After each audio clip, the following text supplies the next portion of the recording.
Les difficultés que nous rencontrons avec les enfants, c'est que quand un enfant arrive nouvellement, il faut d'abord l'observer pour voir comment est-ce qu'il se comporte et pour t'adapter à son rythme.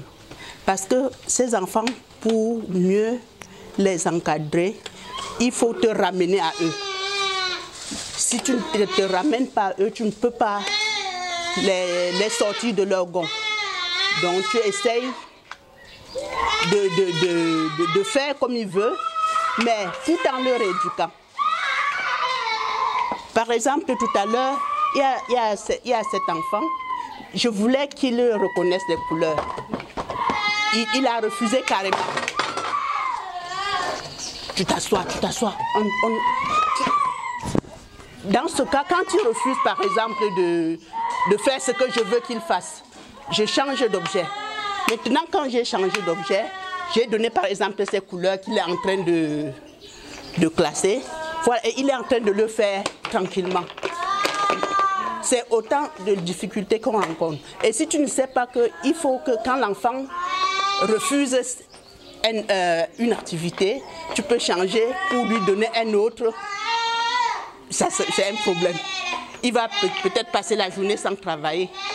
Mais quand tu sais déjà comme ça, tu sais comment les manier dans le travail.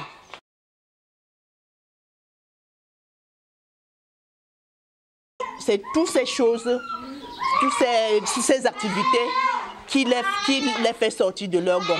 Parce qu'il y a les activités d'attention, de concentration. Et quand ils sont habitués à ça, c'est ça qui fait travailler leur cerveau et les rend intelligents. Puisque ces enfants sont des enfants doués. Ce sont des super doués même. Quand une fois ils sont sortis de ce gond, vraiment, un enfant normal n'a rien à voir. Il est même 2 fois plus intelligent qu'un enfant normal. Mais le problème, c'est seulement qu'il faut qu'on essaye de les sortir de leur gond.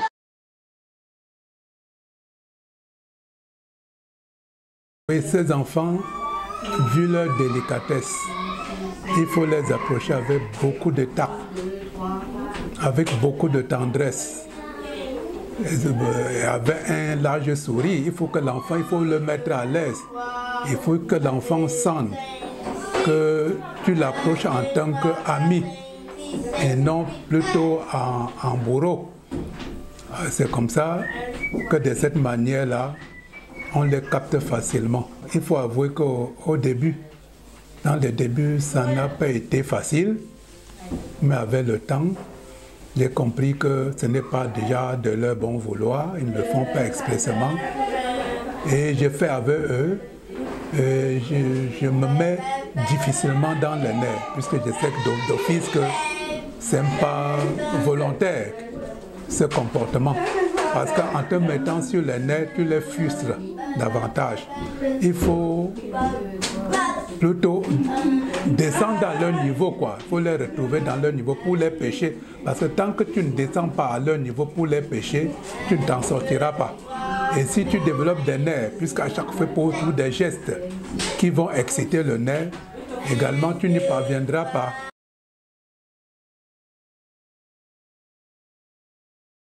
Bonne question. Ce que nous disons d'abord à ses parents, qu'un enfant autiste n'a pas demandé à naître ainsi et que faut qu'ils évitent de faire une différenciation entre les enfants. Il ne faut pas démontrer entre les autres enfants que celui-là est un cas particulier. Il faut les prendre de la même manière.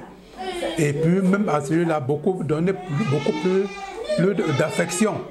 Parce que ce que nous avons constaté, c'est que ces parents, surtout parents en tant qu'hommes, tendent à laisser toute la charge à la maman. Parce que quand ça marche, quand ça a réussi, c'est pour le père. Et quand ça a échoué, c'est la mère qui s'en occupe.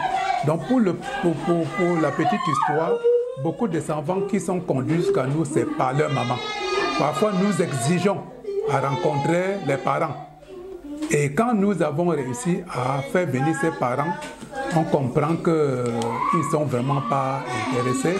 Parce qu'un autre va jusqu'à te dire, ben, j'ai comme ça 5. S'il faut que je me déploie sur un seul, que je mets autant de moi pour un seul, autant me consacrer sur les 4 autres qui sont normaux. Et nous ne cessons de leur dire que ces enfants, c'est la créature d'un Dieu. Et devant Dieu, il n'y a pas de super enfant, il n'y a pas d'enfant plus grand qu'un autre. Ils sont tous égaux et qu'à ce titre, ils doivent traiter ces enfants de la même manière. Et accorder beaucoup plus d'attention à cet enfant particulier parce qu'il en a besoin. Parce que généralement dans les maisons, autant il est rejeté par les parents, en commençant par le père, que même les autres frères. Les autres frères tendent à le marginaliser, ce qui le frustre davantage. Donc notre rôle, c'est d'abord de sensibiliser ses parents en général et le père en particulier, amener tous les composants de la famille, en commençant par les frères et sœurs, à accepter cet enfant particulier.